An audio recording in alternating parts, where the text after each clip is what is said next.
les autres membres du comité, on a décidé d'organiser un cycle de conférences qu'on a nommé Autre regard, réflexion et débat sur l'Algérie. Donc, il y a déjà une page Facebook qui a été créée. Et pour notre première conférence, nous avons le plaisir d'accueillir Omar Bendarra, économiste, ancien président du Crédit populaire d'Algérie. Il a été chargé de la renégociation de la dette extérieure du pays durant la période de l'ouverture démocratique sous le gouvernement de Hamarouche. Maintenant, il est présentement consultant indépendant et il est membre de Algeria Watch, une association de défense des droits humains en Algérie. Bon, il vient de co-diriger un ouvrage collectif sur le Hirak qui s'appelle Hirak en Algérie, l'invention d'un soulèvement, qui a été publié à la Fabrique en 2020.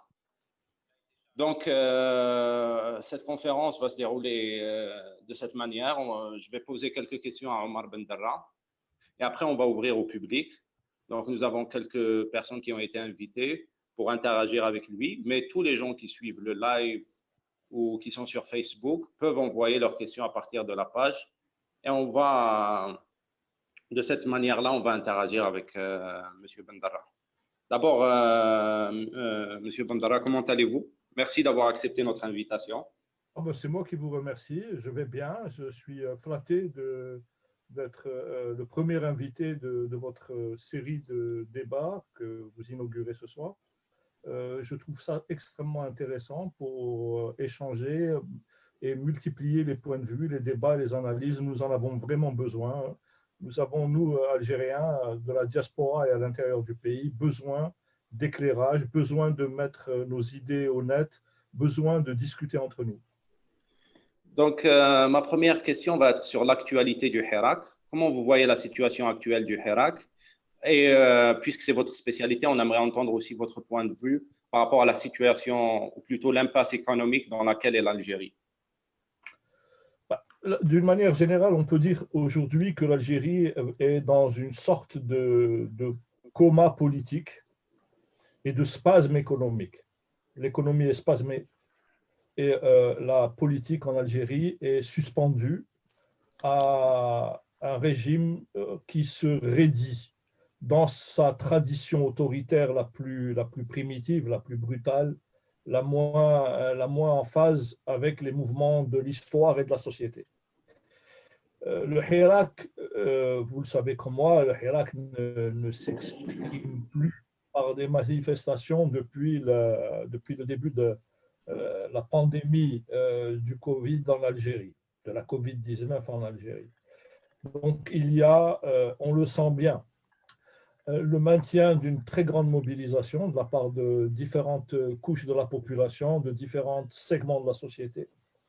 On sent aussi monter une certaine exaspération, une certaine colère de la part de toutes sortes de gens, hein. Ça, aussi bien des universitaires que des gens qui sont dans des professions libérales, des petits commerçants, des gens qui survivent au jour le jour dans l'informel. On sent, ils ont en commun, quand on discute, on sent l'urgence de sortir de cette impasse dans laquelle le régime place le pays depuis fort longtemps, et depuis en particulier que le Hirak l'a mise en exergue, depuis le 22 février 2019. Dans cette phase si vous voulez, de contrainte sur l'expression du Hirak, le régime, plutôt que de mettre à profit ce temps, ce délai, cette phase de grâce inespérée, plutôt que de mettre à profit cette phase pour essayer d'ouvrir un débat sérieux avec la société, pour essayer de placer quelques jalons permettant à tous de s'exprimer et à contribuer à rapidement trouver des voies pour sortir de cette paralysie dans laquelle nous nous trouvons. Plutôt que de faire ça, le régime, comme vous le savez tous, s'est recroquevillé dans ce qu'il a de pire, c'est-à-dire la répression, le mensonge et la manipulation. Donc, on a vu les arrestations d'activistes du Hirak. On a vu aussi les pressions policières exercées à l'endroit ou à l'encontre de ces activistes. On a vu des suspensions de sites d'information. On a vu des arrestations d'activistes. On a vu des arrestations de journalistes. En même temps, le régime développe un discours paléolithique extrêmement ancien, de citadelle assiégée, un discours paranoïaque, auquel il est sans doute le seul à accorder un peu de crédit. On a affaire à la remobilisation de vieilles figures de conspirationnistes ou des analystes pseudo-marxisants qui essayent de nous faire croire que l'Algérie serait l'objet d'une espèce d'attaque coordonnée visant par le Hirak à démanteler un peu, si vous voulez, ce qui semble être un pays souverain et un pays indépendant, ce qui n'est pas le cas. Il faut le dire très franchement, l'Algérie n'est pas un pays souverain et elle ne l'est pas à plusieurs égards. Et d'abord au plan économique. Un pays qui importe 70% de ce qu'il consomme, un pays qui ne produit rien, sinon pour gagner, si vous voulez, les moyens de subsistance, n'a que des ressources fossiles à exporter, qui ne parvient pas, loin de là, à diversifier sa production, qui au contraire, depuis une vingtaine d'années, et même plus, depuis les accords avec le Fonds monétaire international en 1994 et en 1995, l'Algérie s'est désindustrialisée. La part de l'industrie dans le PIB s'est divisée par 2. Les intrants dans les importations de produits, dans la facture générale des importations, les produits industriels, semi-industriels et les intrants de production ont diminué à un point quasiment d'étiage. Donc, il s'agit d'une entreprise délibérée de destruction du potentiel de production de la République algérienne. C'est extrêmement grave. Et ce sont ces gens-là qui viennent nous parler de complot et de conspiration et de manipulation et de révolution orange. L'Algérie aujourd'hui est à la veille d'une crise économique ou d'une crise financière d'abord majeure. Vous le savez tous, on ne va pas se noyer dans les chiffres, mais vous avez bien vu la chute des prix du pétrole depuis 3-4 ans, qui s'est accélérée avec le Covid, prive l'Algérie de ses moyens d'équilibre de ses comptes publics. Ça veut dire quoi? Ça veut dire qu'aujourd'hui, la fiscalité pétrolière, qui représente 60% des recettes de l'État, 60% du budget, cette fiscalité s'est réduite comme peau de chagrin. Et donc là, ça pose directement un problème extrêmement grave d'équilibre des prix, puisque, comme vous le savez, l'Algérie alloue, bon an, mal an, 20 milliards de dollars environ à la subvention des prix de produits de première nécessité. Sans la fiscalité pétrolière, comment va-t-on maintenir ce niveau de subvention? C'est impossible. Sur le plan maintenant des ressources extérieures nécessaires au financement de nos importations de première nécessité, tout le monde l'a vu, la baisse continue des réserves de change est un indicateur qui ne trompe pas. C'est celui qui montre que nos capacités pour faire face à la consommation de première nécessité vont connaître des pressions insupportables probablement dans l'année prochaine, dans les 10-12 mois à venir. Voilà un peu la situation globale. Une population qui maintient si vous voulez, sa détermination à changer le cadre de vie qui lui est imposé par la dictature, un régime qui se replie dans des formes d'autoritarisme régressives et une situation économique préoccupante. Merci pour ce tour d'horizon. Je pense qu'il y a des parallèles à faire avec ce qu'a déjà vécu l'Algérie. Cette période à la fois de crise économique et de bouillonnement politique nous renvoie un peu à une période que vous connaissez bien, qui est celle de la fin des années 80. Donc, on vivait la même, à peu près, une crise économique semblable. Et on a eu une éruption populaire avec les événements d'octobre. Dans ce cadre-là, vous aviez été partie prenante du gouvernement de Hamrouche, qui, on rappelle, était un gouvernement qui avait pour but de faire des réformes à la fois d'ouverture politique et économique. J'aimerais que vous puissiez nous donner un peu la généalogie de ce mouvement réformateur, hein, et de nous dire un peu les limites auxquelles vous avez fait face jusqu'à la fin assez abrupte de ce gouvernement-là. Sous la pression des militaires, Hamrouche a été obligé de démissionner en 91. La situation est comparable. C'est une situation de crise. C'est une situation où le pays est privé de ressources financières externes. Mais c'est à peu près tout ce qu'on peut dire en termes de comparaison, puisque à l'époque, nous avions un parc industriel et un parc d'entreprises publiques tout à fait substantiel, qui constituait un levier de négociation important avec l'extérieur. Nous avions un encadrement dans le secteur public de très haut niveau et d'excellente qualité. Les conférences de cadres auxquelles j'ai participé, les réunions très nombreuses pour la préparation des réformes auxquelles j'ai participé, nous ont démontré l'existence vraiment d'un vivier extrêmement riche de personnalités, de cadres tout à fait compétents, de haut niveau. Je crois bien que cet encadrement-là n'est plus à la disposition du pays depuis longtemps. Sur un autre plan, c'est vrai que nous faisions face à des difficultés financières extrêmement graves, à telle enseigne que nous étions souvent en position de rupture en termes d'obligations financières externes. Mais il n'y avait que 21 millions d'Algériens. Aujourd'hui, nous sommes 44 millions, la Héberg. Donc, si vous voulez, l'intensité du problème a complètement changé. Elle n'a pas changé simplement en volume, mais elle a même changé de nature. Voilà. Donc, si vous ajoutez à cela l'exil, la déperdition des cadres massive, continue, c'est une véritable hémorragie.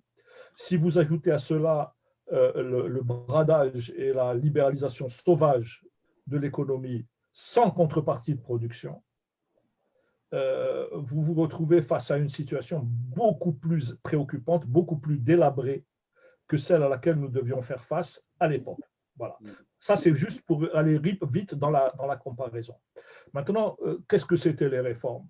Les réformes, c'est un groupe de cadres à la présidence autour de Mouloud Hamrouche et de Ghazi Hidoussi, qui est vraiment l'architecte, si vous voulez, des aspects stratégiques de ces réformes, qui ont pu encore, dans le régime qui n'était pas complètement, qui n'avait pas atteint ce niveau de pourrissement, de déperdition totale qui est le sien depuis le coup d'État du 11 janvier 92, il y avait encore à l'intérieur du régime un certain nombre d'éléments qui étaient tributaires un peu de l'héritage de la guerre de libération nationale et de la guerre décoloniale. Donc il y avait un peu un sens chez certains, un sens de l'État, un sens de la nation, un sens de l'intérêt supérieur du peuple. Et c'est à la faveur de cette existence, ou en tous les cas de ce potentiel qui existait encore, que nous avons pu, que Hamrouche et Hidoussi en particulier, ont pu lancer un programme de réforme parce que nous sentions, à partir de 86 et de la crise, de la chute extrêmement brutale des prix pétroliers. Je vous rappelle qu'en mai 85, la chute des prix a commencé à être extrêmement ressentie. Le baril avait atteint 5 dollars en début 86, je crois, si ma mémoire ne me trompe pas, ce qui fait que nous nous étions retrouvés totalement démunis. Donc il fallait pour faire face à cela, il y avait une alternative dont les deux termes étaient soit le rééchelonnement et la soumission au programme du FMI, aux conditionnalités d'ouverture, de sabrage dans les budgets sociaux, enfin, toutes les mesures du consensus de Washington, privatisation, libéralisation, ouverture, arrêt des politiques sociales. Soit imaginer une sortie qui soit une sortie nationale, c'est-à-dire qui tienne compte de nos spécificités. Et ça a été vraiment ce qui a présidé à partir de 86 aux réformes et à leur élaboration. En 88, quand les contradictions à l'intérieur du régime entre les infitahistes à l'égyptienne, c'est-à-dire ceux qui voulaient une bazarisation de l'économie, c'est-à-dire essentiellement ceux qui contrôlaient le commerce extérieur à l'époque nationalisée, bureaucratisée, ceux-là voulaient transformer leur appropriation mafieuse en privatisation en bonne et due forme. Et en face, il y avait les conservateurs qui pensaient qu'il fallait maintenir le système en l'état sans rien changer. Et il y a eu donc ce conflit qui s'est traduit par l'explosion de mai 88, laquelle explosion n'est pas seulement le résultat d'une confrontation entre deux groupes antagoniques au sein du pouvoir, mais aussi nourri par le fait que les conditions de la population, de vie de la population s'étaient fortement dégradées. Il y avait un très violent mécontentement et l'étincelle a rapidement mis le feu aux poudres. Donc face à cela, Chedli avait été mis, et ça c'est raconté par beaucoup de témoins, a été mis face à un choix. Soit continuer la politique répressive et sanguinaire, sanglante, extrêmement coûteuse en vie humaine qui avait été mise en place par Nazar, alors responsable de l'état de siège à Alger, soit trouver une autre solution. Et les réformateurs lui ont proposé une sortie honorable, une sortie politique, une sortie non sanglante. Et c'est ce qui a donné, si vous vous souvenez, le discours du 10 octobre 88, où le président de la République avait proposé une ouverture démocratique, des élections libres, le pluripartisme, etc. Voilà. Donc, c'est très rapidement, c'est un grand trait que je vous présente ce tableau-là, mais si vous voulez, il était bien clair que les réformes impliquaient nécessairement une phase de transition, une phase d'adaptation, et que ces réformes-là ne pouvaient absolument pas être pensées en tant que réformes économiques pures, et elles devaient fondamentalement, nécessairement, être assises ou construites sur la réforme politique. Alors, pardon ? Non, allez-y. Oui. Donc, la réforme politique, c'était quoi ? C'était fondamentalement la construction d'un état de droit, enfin, la libération des énergies par les libertés publiques, les libertés d'association, la liberté d'expression politique, et la liberté de la presse et l'indépendance de la justice. Ça, c'était, si vous voulez, les principaux chantiers qui conditionnaient la réussite du programme économique. Vous ne pouvez pas penser. Alors, évidemment, le reproche qui avait été fait aux réformateurs, on les a présentés comme des libéraux ou des partisans d'espèces d'économie de marché inspirée par les thèses libérales. Ce n'était pas vraiment le cas. Toute la philosophie des réformes économiques consistait justement à ouvrir effectivement à la concurrence le marché, mais l'ouvrir de manière encadrée, régulée, en protégeant, en défendant, en renforçant, en améliorant le secteur public.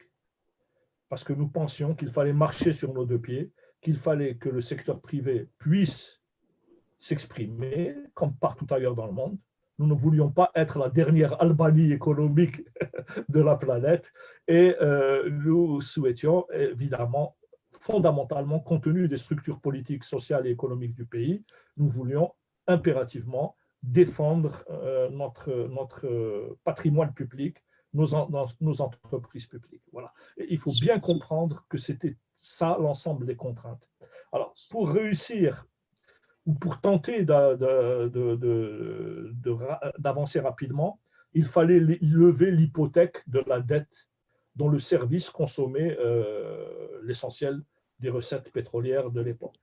Et il fallait sortir du debt trap dans lequel nous nous étions placés nous-mêmes à partir de 1986 en recourant au financement à court terme pour financer nos importations. J'avais, oui. sur la phase plutôt politique qui intéresse beaucoup le comité, j'avais juste quelques questions.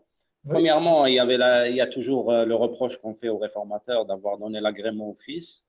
Donc, il y a toujours, je sais que ce n'est pas vous qui avez donné l'agrément, c'est Qasdi Merbah qui avait fait le forcing, mais tous vos rapports avec le mouvement islamiste et cet antagonisme qu'il y avait d'un côté entre ce mouvement-là qui a absorbé un peu la grogne populaire et la volonté de réforme ou de la volonté réformiste de Hamrouche. J'aimerais vous entendre là-dessus.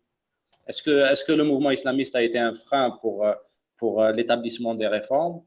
Et quel est votre regard a priori avec le recul historique là-dessus? Juste, je vais poser trois questions et après, je vais vous laisser répondre. La deuxième question, c'est celle par rapport à la transition elle-même.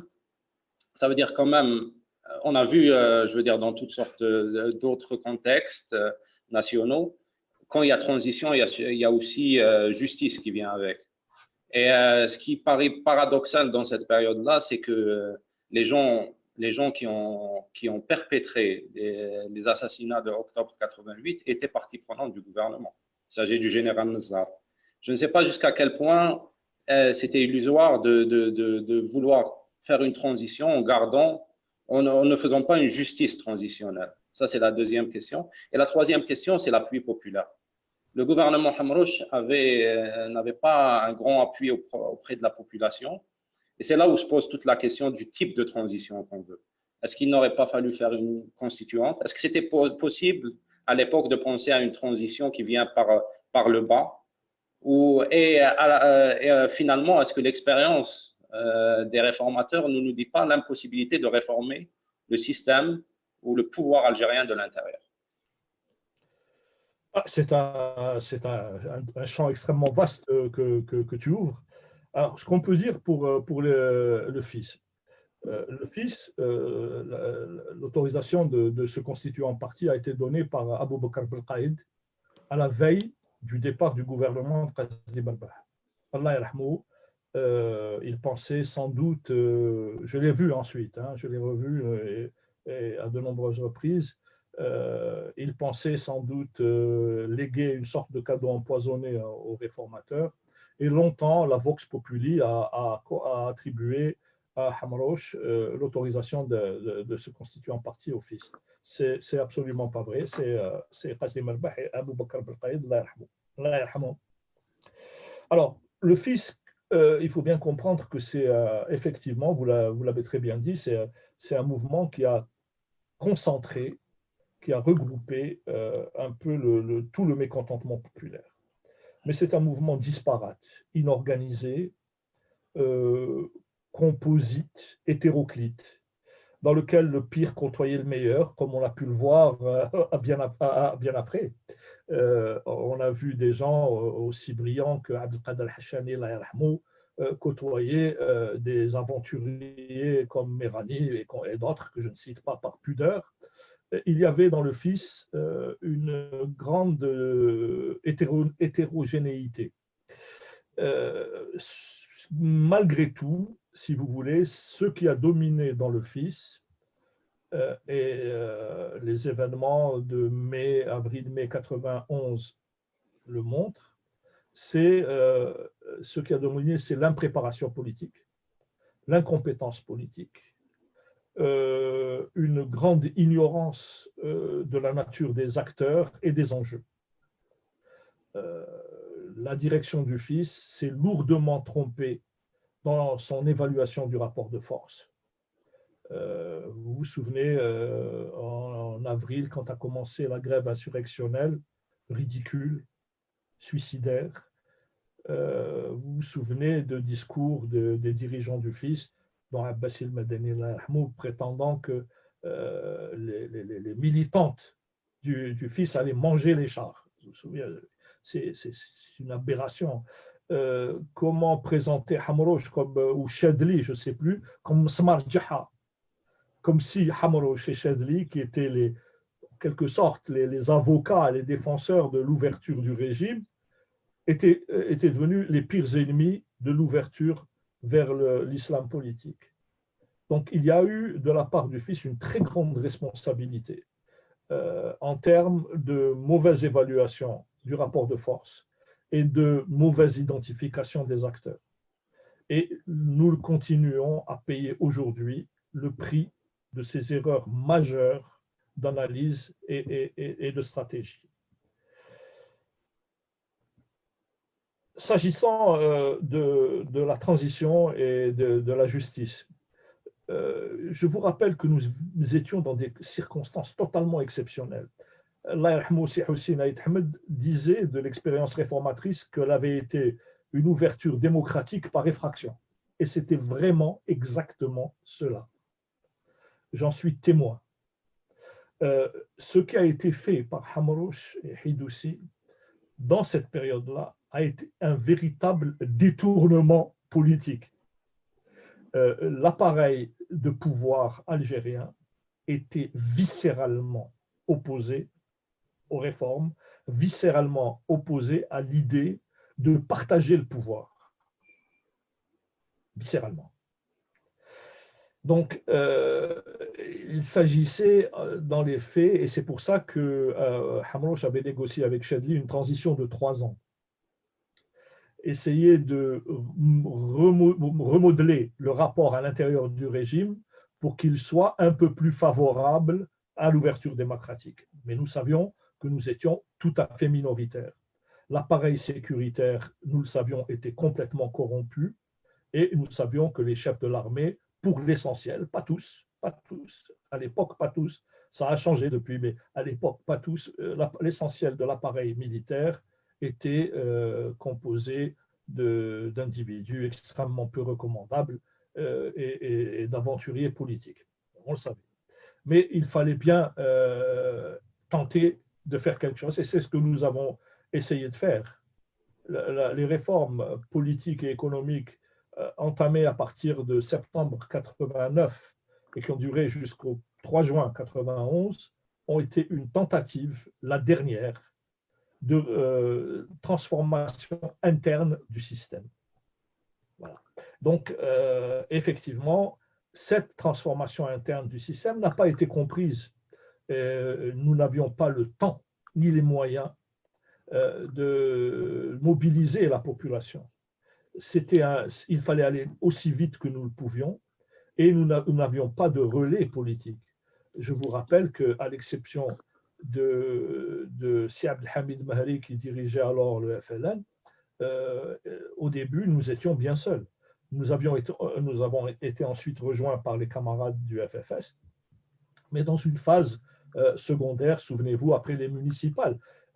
Je comprends tout à fait, c'est pas du tout, je ne fais pas du tout le procès, au contraire, des camarades qui étaient sceptiques, parce qu'effectivement, on apparaissait un peu comme des extraterrestres.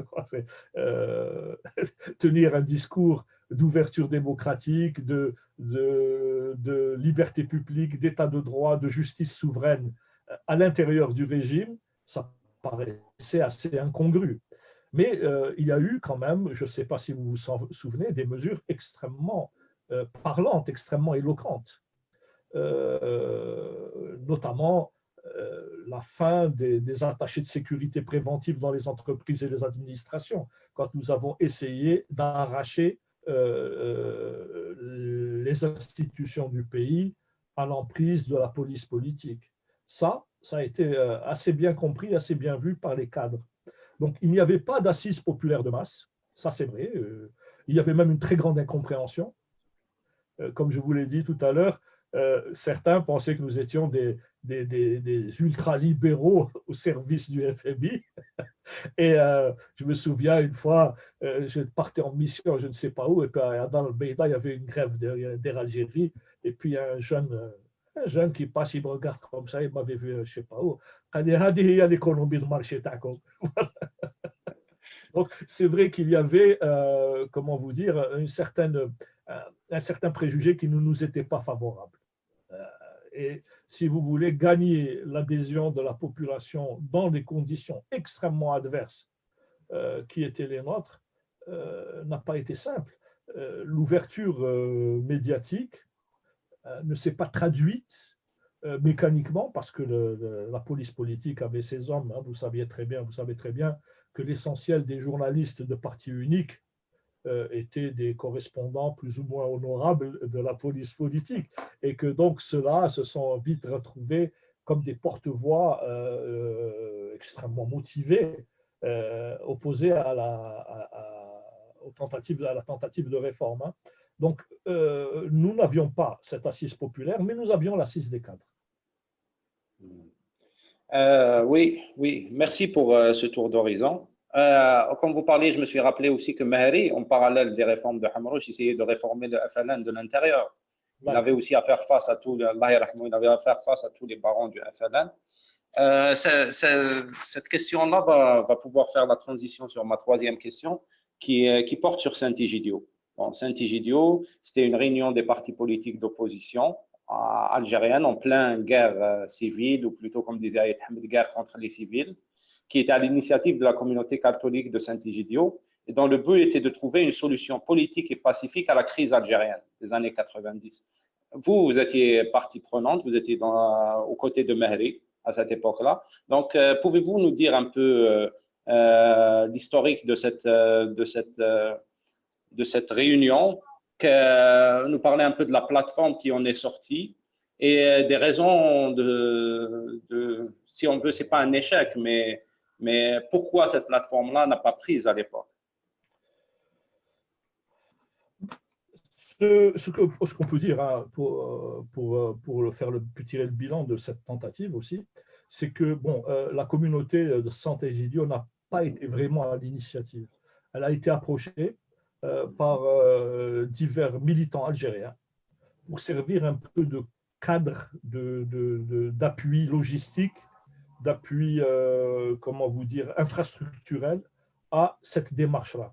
Comment organiser un débat entre partis politiques, entre personnalités politiques algériens, dans un contexte qui ne soit pas celui de la France, et dans un contexte qui, vu qu'en Algérie c'était impossible, dans un contexte où la liberté de parole était garantie pour tous, y compris pour les islamistes. C'est comme ça que les amis de Saint-Egidio ont été approchés et qu'ils ont très courageusement accepté ce rôle ingrat. Il faut dire aussi qu'à l'époque, la communauté internationale commençait à être un peu alarmée par l'ampleur des débordements et des crimes de masse qui se déroulaient en Algérie, et que beaucoup voyaient d'un œil favorable une résolution, j'allais dire, plus humanitaire d'ailleurs que politique à la crise algérienne. Alors, qu'est-ce qui a présidé? Comment ça s'est passé en termes d'élaboration de la plateforme? C'est essentiellement un échange entre Mahri et Hussein Ayed Hamid. Ce sont les deux chevilles ouvrières principales d'un document qui, en quelque sorte, est une base, un contrat, une base minimale pour le vivre ensemble. Comment pouvons-nous, nous, Algériens, vivre ensemble dans nos différences, dans nos divergences, dans nos différends et dans notre pluralité? Comment faire pour sortir de la pensée unique, pour sortir du parti unique et rentrer dans une ère réellement moderne d'un point de vue politique, celle de l'acceptation des différences, du respect des minorités, du respect des choix populaires, du respect et de l'adhésion aux orientations du peuple algérien. Voilà. Comment accompagner un processus de pacification de la vie politique et sociale de l'Algérie? C'était vraiment ça, l'alpha et l'oméga, la philosophie qui sous-tendait la démarche de Saint-Egidio.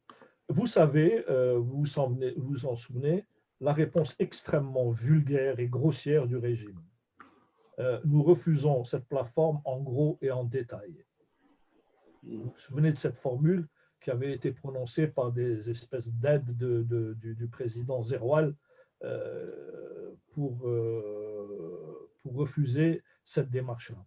Nous savions que parallèlement à cette démarche politique, fondée sur la non-violence et le respect de tous, il y avait une négociation entre assassins qui se déroulait entre chefs de la police politique et maquis, plus ou moins vrais, plus ou moins manipulés, plus ou moins islamistes, plus ou moins militaires. Donc, nous savions que cela tendait vers un accord entre criminels. Et c'est exactement ce qui s'est passé. Le régime ayant la force brute à sa disposition, détenant les clés de l'État, ne s'est pas privé d'utiliser tous ses moyens pour interdire toute sortie politique inclusive.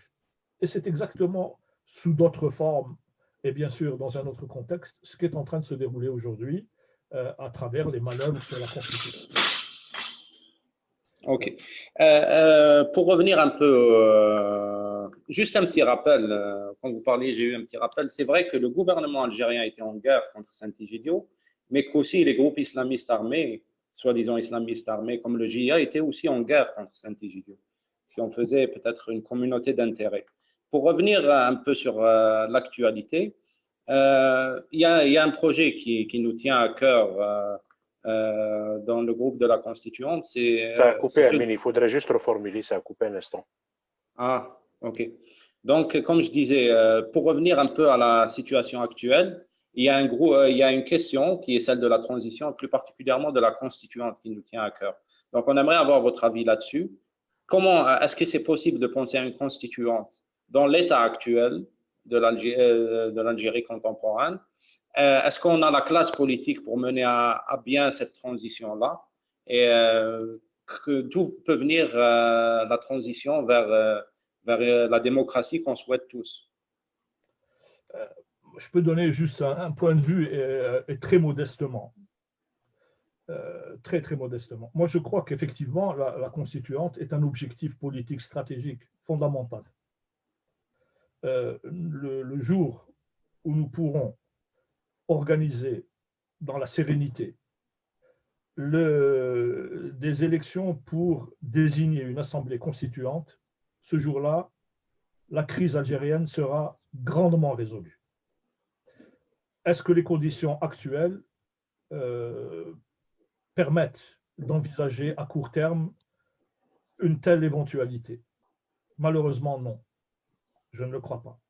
Je pense qu'il nous faut une période de transition avant d'arriver à une telle possibilité, avant d'atteindre une telle possibilité.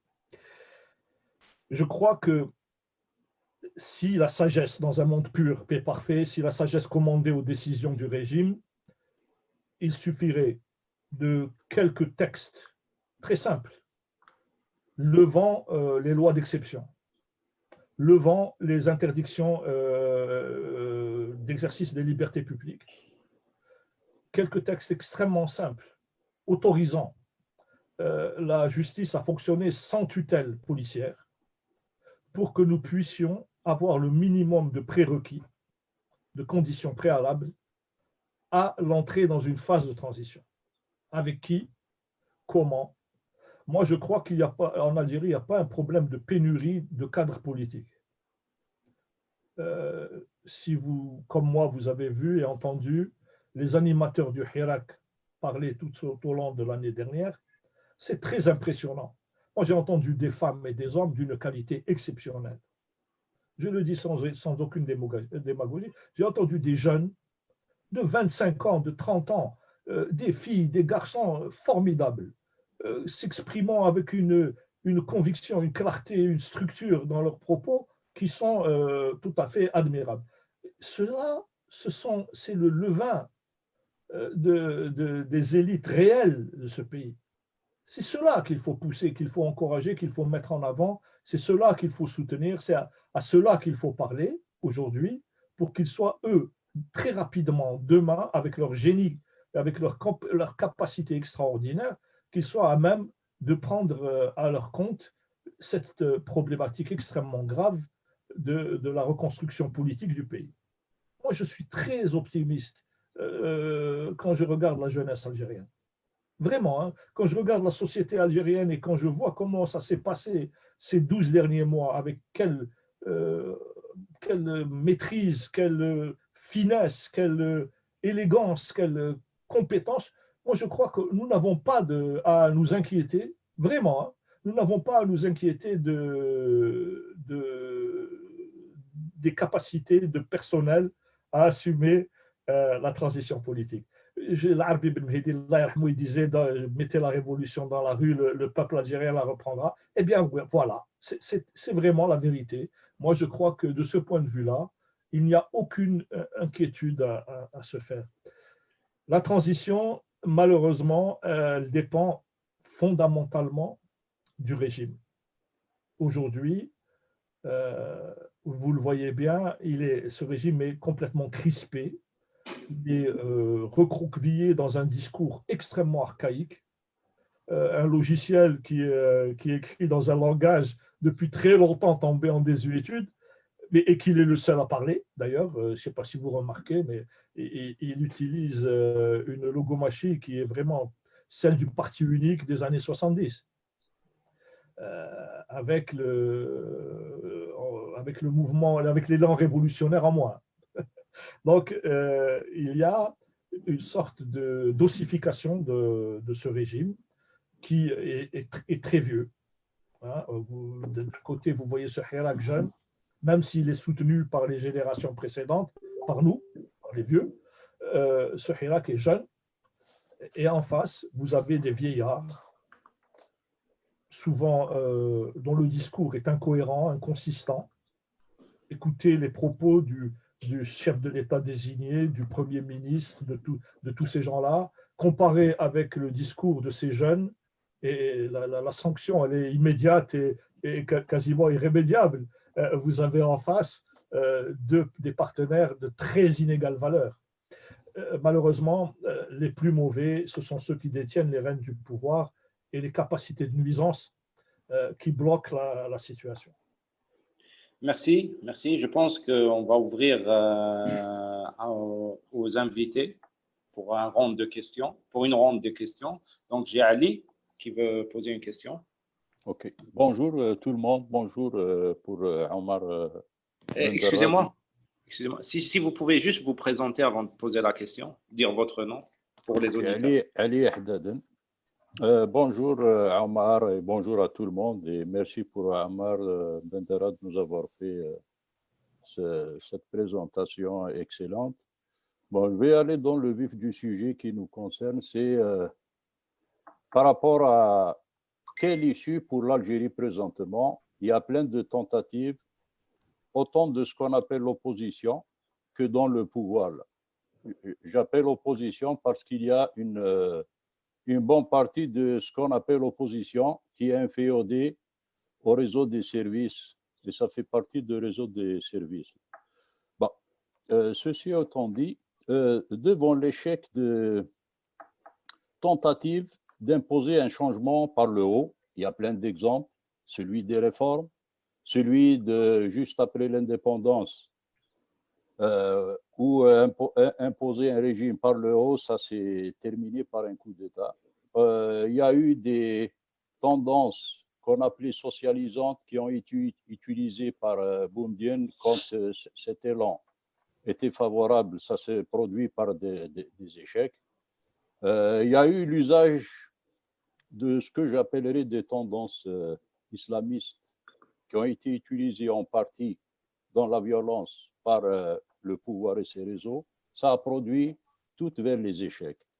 Est-ce que ce n'est pas le moment opportun d'aller justement vers une issue qui sera l'Assemblée constituante? Vous l'avez si bien dit, pour reprendre l'adage de Ben Mehdi, Allah yarhamou, jeter la révolution dans la rue. Moi, je vais dire, jeter l'idée de la réflexion d'une assemblée constituante dans la rue, le peuple la portera à bras-le-corps. Voilà, merci. Je ne sais pas si c'est une question ou si c'est un commentaire, mais si c'est une question, Ali, je peux te répondre dans la limite de mes moyens. Oui, la constituante est un objectif incontestable.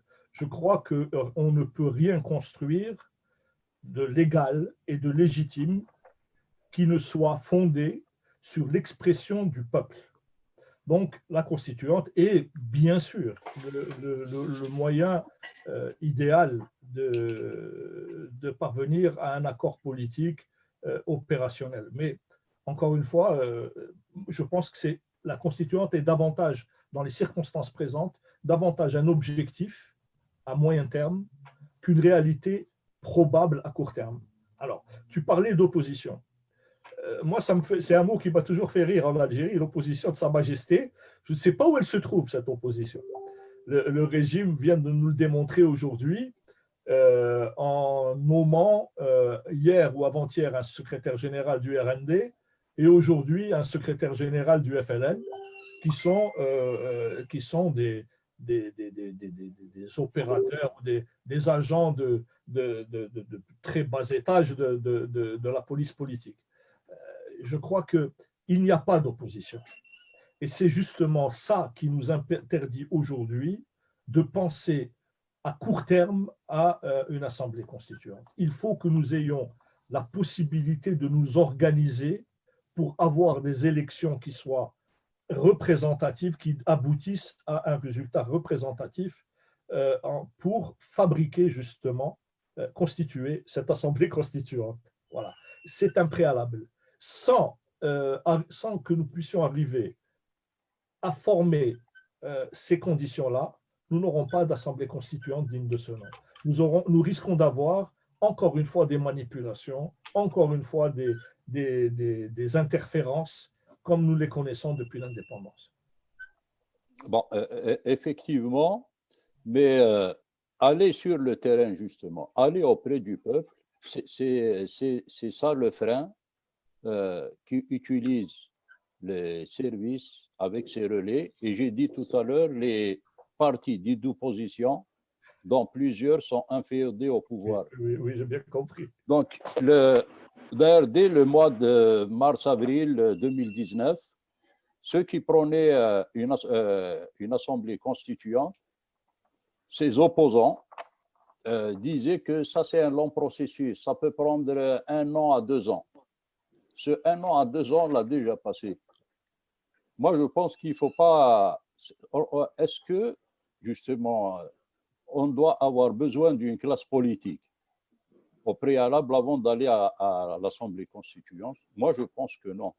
Il faut aller, justement, ouvrir les canaux, des vrais canaux de discussion avec le peuple. Vous l'avez si bien dit tout à l'heure, vous avez été émerveillé par la conscientisation et le niveau de conscientisation politique des jeunes qu'on considérait comme étant des gens apolitiques, etc.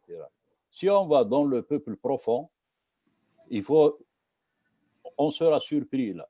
Pour peu qu'on utilise un langage populaire, là, on sera surpris par les capacités de ce peuple. Malheureusement, et c'est un fait, depuis 1962, l'une des structures qui s'oppose le plus à l'Assemblée constituante de 1962, c'est l'état-major avec ses relais-là. Et ça continue jusqu'à présent.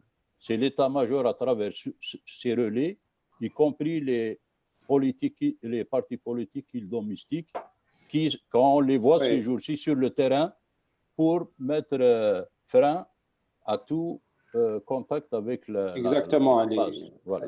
On va ouvrir sur d'autres personnes. Peut-être que d'autres personnes ont des questions à poser. Moi, j'ai une question qui vient du chat sur les manipulations. Quelle est votre opinion sur les manipulations? Sur d'abord ces menaces qu'on dit que le Hirak serait infiltré, et sur le dernier reportage qui a été fait par France 5, qui a fait beaucoup parler sur la webosphère. Bon, manipulation, il est certain que le Hirak, il y a des manipulations. Il est certain qu'il y a des tentatives de réorientation. Il est certain qu'il y a des manœuvres autour du Hirak, dans le Hirak. Ça ne fait guère de doute. Ce qui est remarquable jusqu'à présent, c'est que ce Hirak continue à exiger une seule chose fondamentale, un État civil, c'est-à-dire un État de droit. Les Algériens veulent le départ de la dictature militaire. C'est tout. C'est, à mon avis, un consensus politique tout à fait clair et tout à fait assumé et maîtrisé.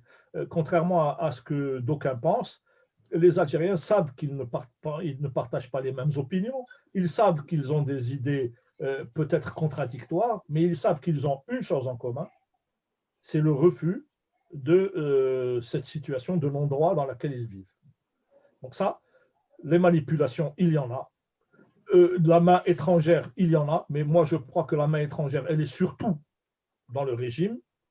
Quand on voit les alliances crapuleuses du régime avec les Émirats arabes unis, quand on voit le soutien logistique qu'apporte le régime à des puissances non extracontinentales pour intervenir dans nos régions frontalières, on peut se poser des questions sur la main étrangère, c'est vrai, mais la main étrangère, elle est dans le régime, elle n'est pas ailleurs.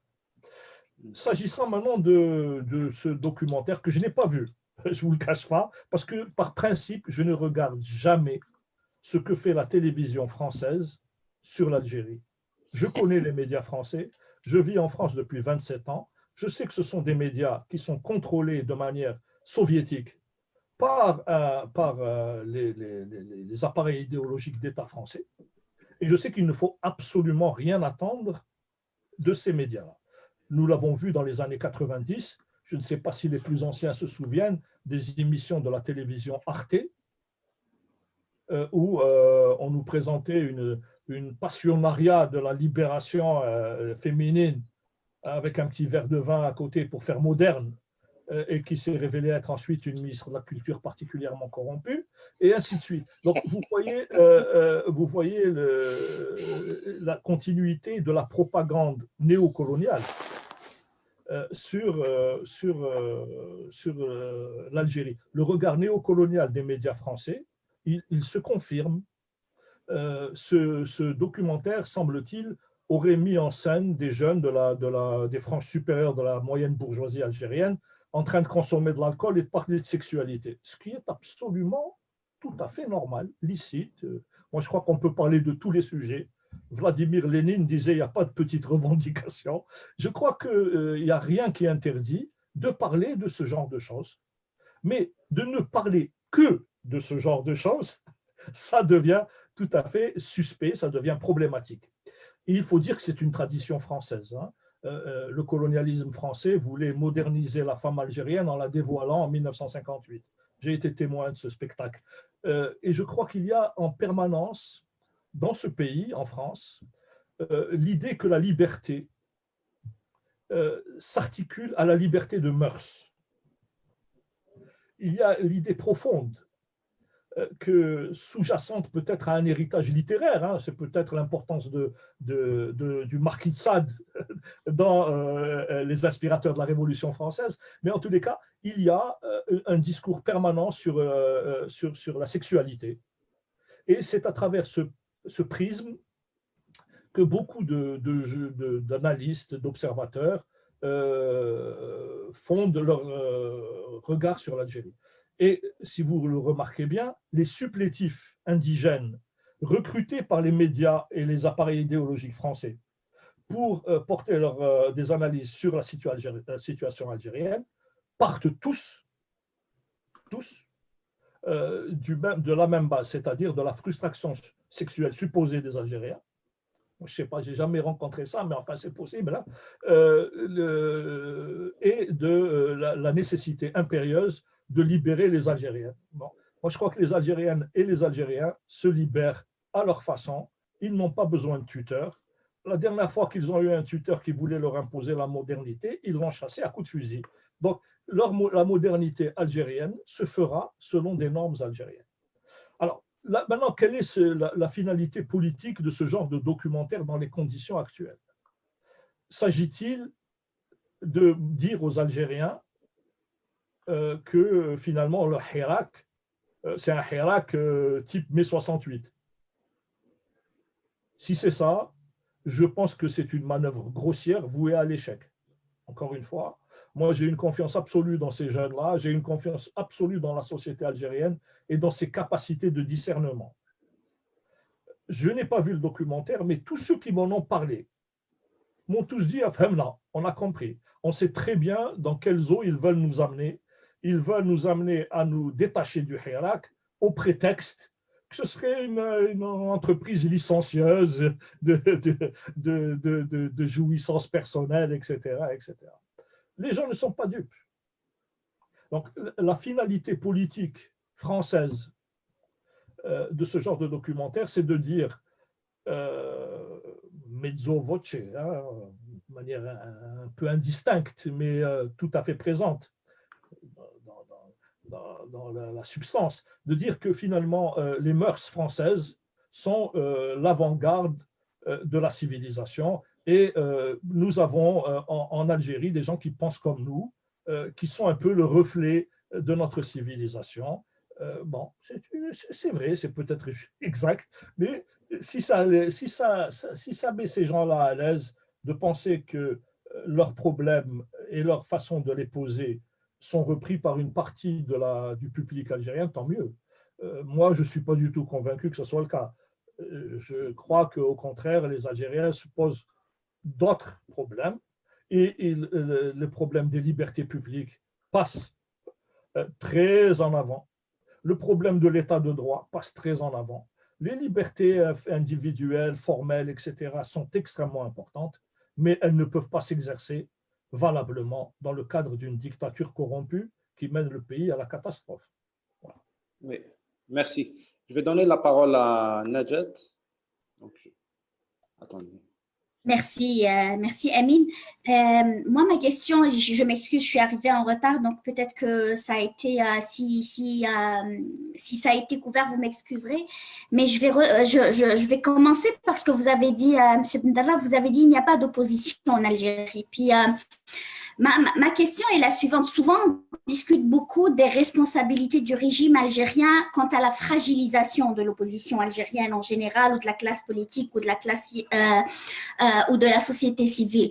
Et il me semble qu'actuellement, il serait un moment pertinent pour la classe politique en entier et la société civile, de faire un exercice de questionnement aussi, parce que le pouvoir, le régime, on en parle, c'est important, on lutte et tout, mais il y a aussi un exercice qui devrait, à mon avis, se faire, parce qu'on voit, il y a plusieurs des mouvements qui ont rejoint le Hirak, qui essayent de se positionner dans le Hirak pour dire on est porteur, ou on joue un rôle important dans ce Hirak, ce qui, à mon avis, des fois peut être malhonnête, et tant et aussi longtemps qu'il n'y a pas un certain exercice d'honnêteté au niveau de chaque instance, surtout ceux qui se disent ou qui sont de l'opposition, je pense qu'on serait toujours loin des aspirations de la population et des aspirations à être assez représentatifs de la diversité qu'il y a dans la société algérienne. Donc, j'aimerais vous entendre un peu par rapport à ça. Est-ce qu'on est prêt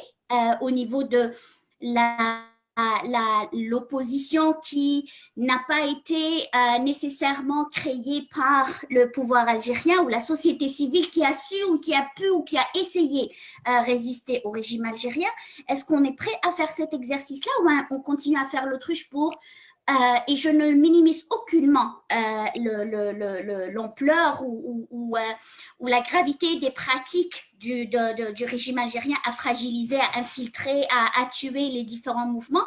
Mais il me semble que quand même, il y a aussi une certaine responsabilité qu'il faudrait identifier au niveau de chaque organisme pour pouvoir aussi faire face et pour pouvoir aussi être un peu plus proche à la population, d'aussi toute cette question par rapport à la Constitution, pourquoi ça n'a pas été possible jusqu'à présent, pourquoi est-ce que c'est important, etc.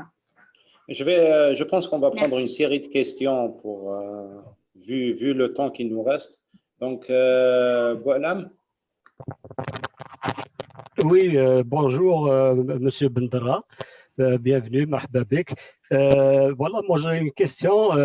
Depuis plus d'une année, donc, on entend des slogans aussi pertinents les uns que les autres dans la rue, tels que Doula Madaniya Machi Askaria, tels que بلاد بلادنا نديروا راينا العداله المستقله ماشي تاع téléphone, etc.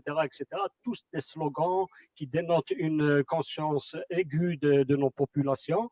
Est-ce que ces slogans-là ne pourraient pas être déjà des lignes directrices d'un consensus populaire national en vue justement d'une assemblée constituante? Merci. Je pense que c'est assez avec ces deux questions. OK. Alors, s'agissant de l'opposition et de la société civile, moi je vous le dis très franchement, quelle opposition existait en URSS en 1986, 4 ans avant la chute de l'Union soviétique? Il n'y avait pas d'opposition. Quelle société civile existait en Union soviétique? Il y avait quelques individus, plus ou moins sponsorisés par les services étrangers, par les ONG du soft power global, qui s'exprimaient pour critiquer le pouvoir soviétique, mais il n'y avait absolument aucune opposition. Tout simplement parce que le pouvoir soviétique avait, grâce à ses organes de force, grâce à sa police politique, pu stériliser toute action politique coordonnée dans la société russe et soviétique de l'époque. En Algérie, il n'y a pas d'opposition. Il n'y a pas d'opposition. Il y a des opposants ici et là. Nous en faisons tous plus ou moins partie, mais il n'y a pas d'opposition au sens opérationnel, institutionnel du terme. Vous avez bien vu, je vous rappelle simplement comment Abdelhamid Mehri avait été déposé du FLN par le fameux putsch scientifique de ces voyous-là. Je ne me souviens même plus du nom. Donc, le fait est que rien ne peut subsister d'organiser dans un système qui interdit l'autonomie des acteurs. Le système algérien ne vit et n'existe que parce qu'il stérilise toutes les organisations qui lui échappent. Il les noyote, il les vide de sa substance, il les chapote, il les clone, il fait tout pour, et si vous voulez, c'est le rôle premier de sa police politique, il fait tout pour empêcher la moindre organisation autonome capable d'emprayer sur la population.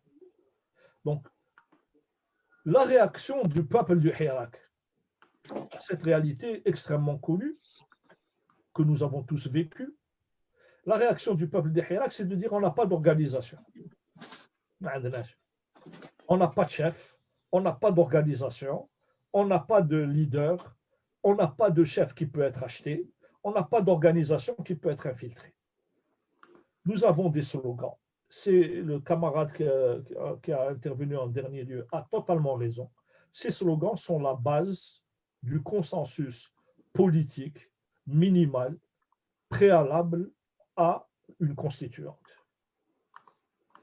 Ça, c'est le préambule de tout document constituant du peuple algérien dans un avenir proche, Inch'Allah. Je ne sais pas, je n'ai pas de moyen de lire l'avenir, mais je pense qu'effectivement, la revendication d'un état de droit, la revendication de l'expression démocratique du peuple, l'expression de la souveraineté du peuple, l'expression de l'indépendance de la justice sont les 4 concepts fondamentaux d'une constitution démocratique du peuple algérien.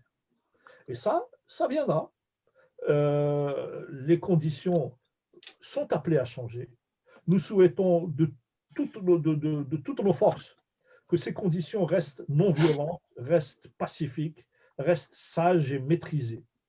Parce que notre arme décisive face à la violence, face aux assassins, face aux criminels, ce n'est pas d'entrer dans leur jeu, c'est de rester, de camper de manière résolue sur nos positions pacifiques. Le combat est long, difficile, extrêmement ardu, face à une machine perverse, violente, criminelle, délinquante, mais qui bénéficie du soutien international, qui a la force des armes à son service et qui n'a, comme nous l'avons vu dans les années 90, pas hésité à s'en servir contre son propre peuple.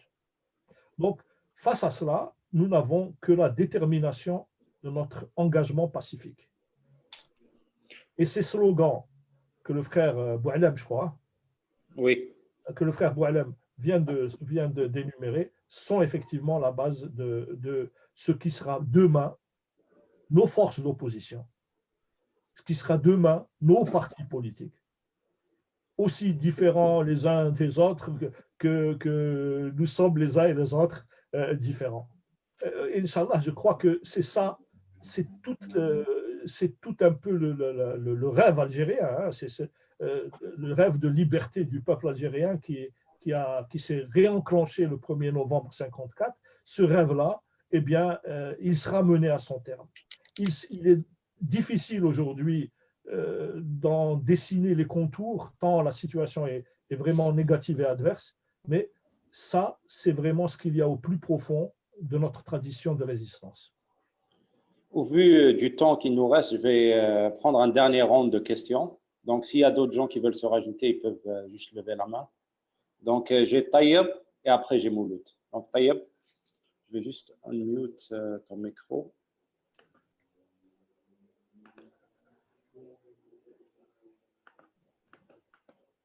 Allô, Taïeb? Oui. Allô, oui.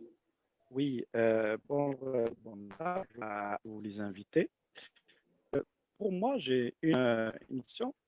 C'est dans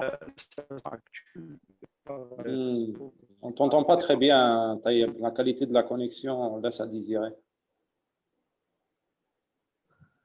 Réessaye. Allô? Oui, vas-y. C'est saccadé.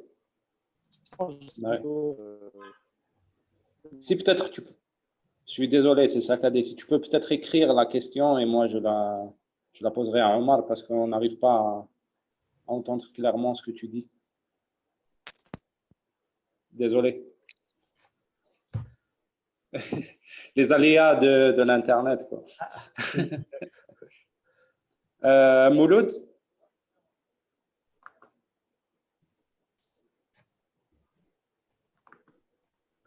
On n'entend pas Mouloud. Est-ce que vous m'entendez? Oui. Oui, on t'entend. Oui, bonjour Omar. Salut Mouloud. Merci Emile, merci à toutes et tous. Moi, je voulais juste soulever quelques points quand j'analyse un peu ce qui se passe. C'est les outils un peu avec lesquels on réfléchit ce qui se passe en Algérie. Si surtout, nous sommes dans une tradition quand même, la majorité d'entre nous qui sont dans une perspective pas tellement eurocentriste, en même temps de démocratie radicale de gauche, je me demande s'il ne faut pas essayer de réfléchir avec des outils différents de ceux auxquels nous a habitués une certaine, justement, opposition, parce qu'on réduit pour être au diapason de la radicalité de la contestation algérienne et du mouvement insurrectionnel, peut-être que les termes avec lesquels on réfléchit, qu'on essaye de penser, vont être aussi importants. Et malheureusement, très souvent, c'est avec les termes des catégories libérales de société civile, d'opposition. Je ne pense pas que l'essentiel de la contestation algérienne, les multiples formes qu'elle prend, les segments de la société qui l'apportent, puissent se subsumer derrière le mot opposition essentiellement, justement. Alors, pour prendre le pouls de la société dans toute sa radicalité, la pluralité des modes d'expression qui portent ses doléances en matière de dignité, en matière de justice, moi, je pense que le processus constituant devrait justement essayer de réfléchir contre notre façon spontanée de réfléchir justement l'Assemblée constituante. On réfléchit l'Assemblée constituante dans des modalités très procédurales, mais ce qu'il faudrait mettre de l'avant peut-être, parce que les expériences de l'Amérique latine, de la Tunisie et ailleurs, nous ont montré aussi comment des processus d'Assemblée constituante peuvent être récupérés, peuvent être très restreints et maîtrisés par toutes sortes de mécanismes. Alors comment est-ce qu'on peut jeter dans le débat public, pour le bénéfice des Algériens, quelque chose qui soit comme un processus constituant, mais auto-convoqué? Et ça suppose de faire un véritable travail d'assistance à la parole pour faire en sorte que les catégories de la société algérienne qui n'ont pas vocation à s'exprimer dans les modalités de la démocratie libérale, dans les modalités dans lesquelles, justement, l'opposition libérale ou l'opposition qui colle au référent très technocratique des ONG, qui sont des mécanismes qui ne permettent pas justement de recueillir toute la pluralité des expressions de la société, surtout celles d'en bas. Alors, comment est-ce qu'on peut faire un travail d'assistance à la parole? Quels sont les mécanismes de démocratie plus directe, autoconvoqués? Quels sont les mécanismes de démocratie peut-être réfléchir et revoir les traditions, des traditions anarchistes? J'en sais rien. Mais il va falloir inventer un mécanisme de consultation qui puisse prendre le pouls de catégories de la société qui n'ont pas vocation à s'exprimer dans le jeu qui est capté justement par les professionnels de la représentation politique. On doit à la fois se libérer d'un régime militaire qui est très puissant, d'un régime policier, mais on ne doit pas s'interdire de réfléchir notre façon de contester ce régime qui soit aussi dans des modalités qui ne soient pas captives justement des conceptions libérales et procédurales de la démocratie. Donc c'est ça, comment penser un processus constituant, autoconvoqué, qui fait un travail d'assistance à la parole, surtout pour les catégories non francophones, l'Algérie rurale, c'est ça à mon avis le principal défi. L'autre question, et puis je vais conclure, que je trouve un peu inquiétante, c'est certains intellectuels, et rassurez-vous, Omar Bandara, je ne vous classe pas dans cette catégorie, qui ont beaucoup plus les militaires et certains segments de la hiérarchie militaire comme interlocuteurs plus que le peuple. Je le vois dans certains qui attendent que des jeunes officiers émergent contre la haute hiérarchie militaire, donc ils les prennent pour principaux interlocuteurs. Et ça fait en sorte qu'il y a des revendications importantes qui ne sont pas portées. Je vois par exemple, Omar, que la question de l'impunité, tout le processus de vérité sur les années 90, il est mis de côté par des segments importants de l'opposition, tout simplement au prétexte qu'on ne veut pas éveiller, si vous voulez, un rapport qui va braquer les militaires. Alors moi, je pense que si on abandonne précisément toute la question de l'impunité, on se prive d'un levier important. Moi, je le vois comme un levier, mais malheureusement, il me semble que visiblement, je me trompe, parce que beaucoup le voient comme un piège qui consisterait à braquer les militaires, donc quelque chose qui pousserait les militaires à rester au pouvoir plutôt qu'à céder. Alors, j'aimerais juste que vous nous aidiez un peu à débroussailler ces questions-là et de voir un peu comment est-ce que vous conduisez votre réflexion sur ces enjeux. Juste pour, on va réessayer peut-être avec Taïeb une dernière fois pour voir si ça marche. Merci beaucoup. Oui, vas-y. Mieux.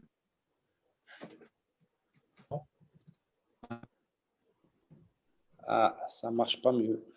Non. Est-ce que tu peux essayer de poser la question? J'ai lui d'écrire sa question. Ou peut-être enlever la caméra. Peut-être enlever la caméra. Et c'est trop saccadé. S'il peut écrire la question, je la donnerai à M. Bandara. Mais moi, j'aurais une question qui va dans le même sens que celle de Mouloud, je la rajouterai. C'est celle de l'impunité, jusqu'où parler. Parce que quand même, on est un peu…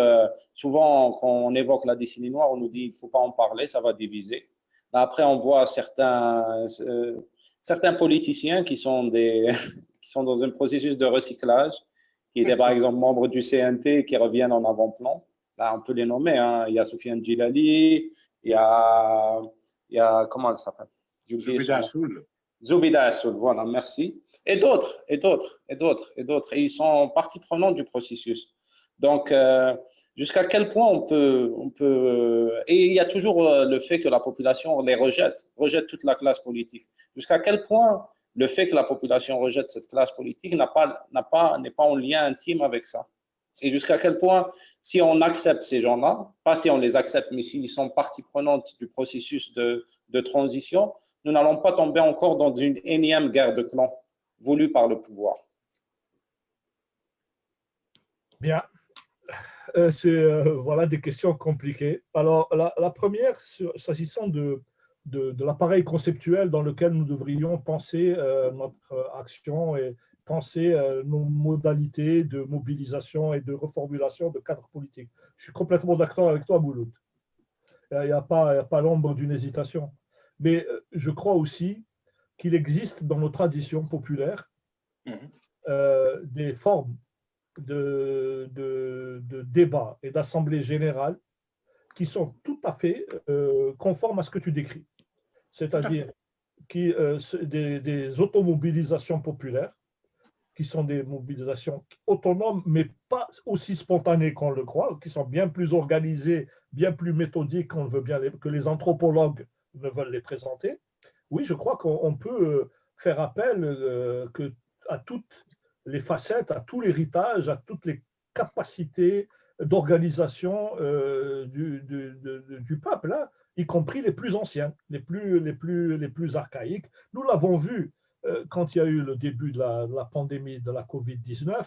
Vous avez vu comment les gens se sont organisés de manière très concrète pour organiser des confinements, pour organiser l'approvisionnement des plus pauvres, pour prendre en charge et recenser les gens qui étaient malades, etc., etc. Et donc, il y a ces formes-là, et ce n'est pas seulement en Kabylie, c'était partout, dans le Constantinois, en Oranie, dans le sud. On a vu partout ces formes d'organisation se mettre en place très naturellement et de manière très démocratique à la base. Bon, c'est pour ça que je pense effectivement que dans tous nos processus politiques, il faut tenir compte de cela.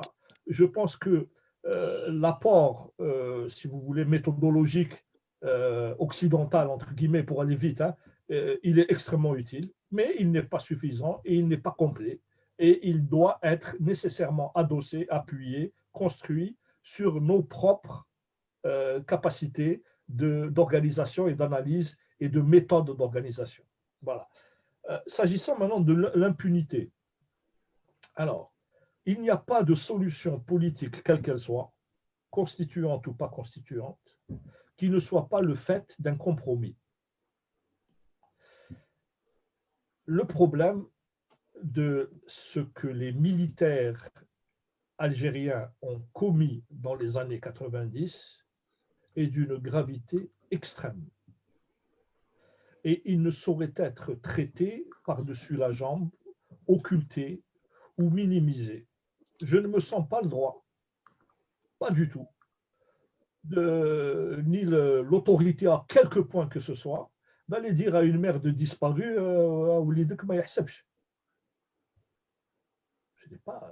c'est une attitude exorbitante, inacceptable à tous les points de vue, au point de vue du droit, de la morale et de la raison. Donc, le problème de la justice et de la vérité, il est indispensable, il est nécessaire, c'est une condition inévitable, un préalable inévitable à tout débat politique de règlement de nos questions principales du vivre ensemble. Comment peut-on vivre ensemble avec une telle horreur non résolue? On ne peut en aucun cas faire l'impasse dessus. Maintenant, est-ce que cet horrible héritage doit être en permanence le frein ou considéré comme un obstacle? Non, ça fait partie de notre histoire. C'est une histoire horrible, c'est notre histoire. Donc il faut la regarder avec courage, avec lucidité, avec détermination et avec justice. Nous ne sommes pas des vengeurs, nous ne sommes pas là pour régler des comptes, mais nous sommes obligés. Nous le devons la vérité à ceux qui ont été victimes de cette page sanglante de l'histoire. Alors pour vous dire qu'il y a des gens qui ne veulent pas qu'on en parle, bien sûr, il y a même des intellectuels ici en France qui vous disent surtout ne parlez pas du coup d'État du 11 janvier 92. Ça ne sert à rien. Comme si la vie politique pouvait s'organiser dans des logiques utilitaristes. Ça ne sert à rien.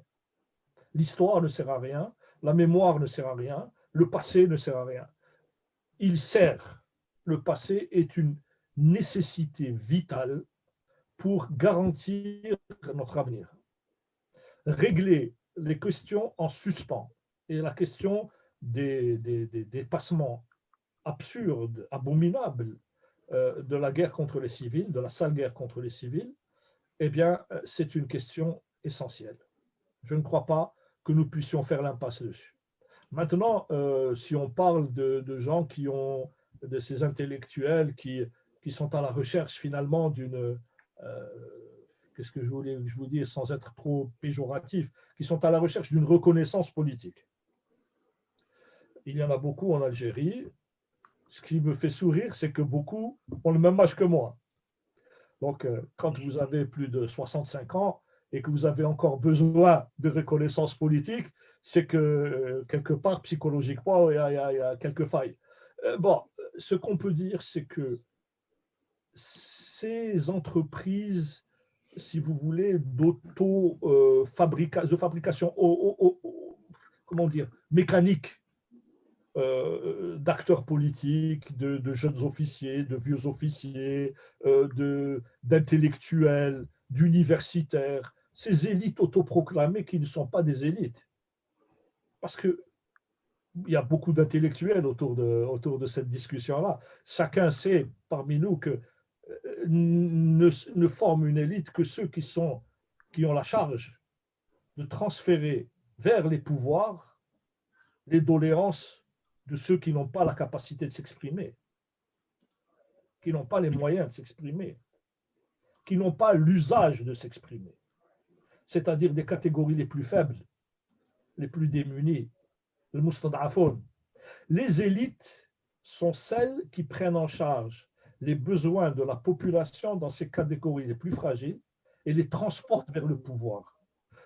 Toute élite qui ne répond pas à ce cahier des charges n'est plus une élite. Ce sont des supplétifs. Alors, les supplétifs, aujourd'hui, dans le contexte politique dans lequel nous nous situons, ils n'ont qu'une seule mission, c'est de créer la confusion, c'est de semer la diversion, c'est de faire des propositions incongrues, de rentrer dans les logiques du pouvoir pour faire mine de les contester. Vous avez vu tout ce faux débat autour de la constitution, des tripatouillages constitutionnels du régime. Certains pensent qu'il faut faire des contre-propositions. Ce serait, dans un système pur et parfait, sans doute une attitude la plus sage. Mais quand on sait ce que valent les lois en Algérie, quand on sait ce que valent les constitutions en Algérie, je crois qu'on est à la 6e constitution depuis l'indépendance. Quand on sait la qualité du respect des règles par le pouvoir qui les fabrique lui-même et qui les viole automatiquement, on est perplexe. Pourquoi veut-on nous entraîner dans un débat qui visiblement est pipé, qui est objectivement n'a pas de sens? Ils peuvent écrire toutes les constitutions qu'ils veulent, mais si ces constitutions ne sont pas l'expression du peuple, elles seront lettres mortes. Et d'ailleurs, les premiers à violer ces constitutions, c'est systématiquement ceux qui les écrivent.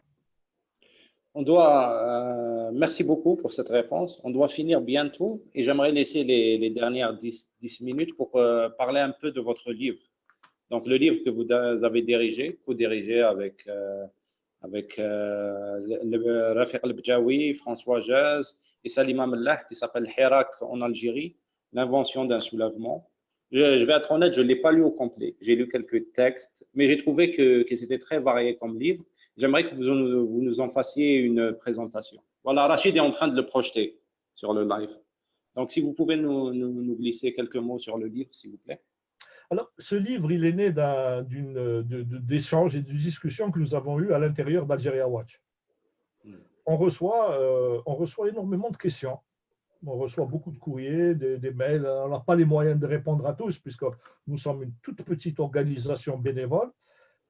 Et nous avons eu, quand le Hirak a commencé, mais alors, une déferlante de questions de la part d'Algériens, de Français, d'Américains, d'Anglais, de tout ce que vous voulez, de Tunisiens, de Marocains. Voilà. Donc, tous ceux qui nous entourent, tous ceux qui nous connaissent un peu, se sont posés des questions sur ce Hirak-là. Alors, on a commencé à répondre de manière lapidaire, télégraphique aux uns aux autres, aux amis, aux camarades, etc.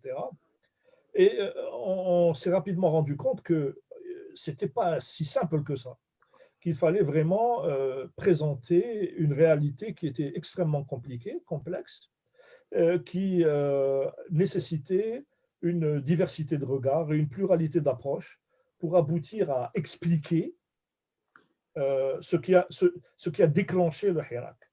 Pourquoi cette forme de mobilisation politique en Algérie aujourd'hui, qu'est-ce qui la motive, qu'est-ce qui en explique les modalités. Et donc, on a fait appel à tous ceux qui, à la fois avaient un peu une fibre algérienne, entre guillemets, hein, de l'intérêt pour l'Algérie, soit parce qu'ils ont suivi l'actualité de ce pays en tant que journalistes, soit parce qu'ils sont algériens et sont restés très proches des tribulations de leur pays. Et donc, on s'est dit, on va essayer de présenter ça sous tous les angles possibles. Quel est l'héritage historique? Quelle est la réalité des rapports internationaux? Quel est le rôle de l'armée, sa composition et son modus operandi dans le système? Voilà. Et quelle est la situation économique? Pourquoi le pétrole? Et ainsi de suite. Donc, c'est comme ça que ce livre est né et qu'il a été mis en œuvre par les camarades d'Algeria Watch. Donc, ce livre n'a pas de la prétention de régler, évidemment, de répondre à toutes les questions, mais il se veut une sorte de guide bleu de la situation sociopolitique de l'Algérie. Oui, et puis, contrairement à ce qu'on voit souvent, on parlait des médias occidentaux et tout, au moins c'est un regard qui est, je pense, réaliste et pluriel sur l'Algérie. C'est l'Algérie du Hirak. Donc, merci beaucoup. Merci d'avoir accepté notre invitation. Merci aux membres de la Constituante d'avoir participé à l'organisation de cette rencontre. Merci à Rachid pour tout le côté technique. Et merci aux invités. Donc, je vais juste, pour rappel, la prochaine conférence va être le samedi 13 juin à 14 h et ça va être avec Qadi Ihsan. Donc, restez connectés sur notre page web et à la prochaine. Au revoir, merci. Au revoir.